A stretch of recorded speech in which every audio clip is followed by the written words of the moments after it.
Ironwood Electronics have recently developed a spring pin socket for a ball grid array device which is 24 by 24 millimeter square, 15 by 15 array on a 1.27 millimeter pitch.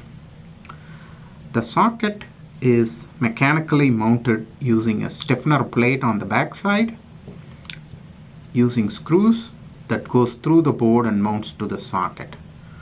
To use, identify the A1 corner of the device, place in the A1 corner of the socket.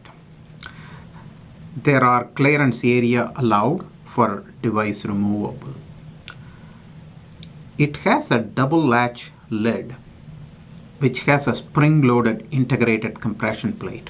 So once when this one is assembled,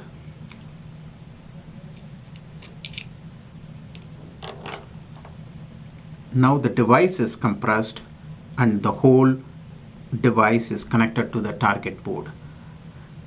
The spring pin used in the socket is a low force 19 grams per contact, and it can able to operate it from -55 to 180 degrees C.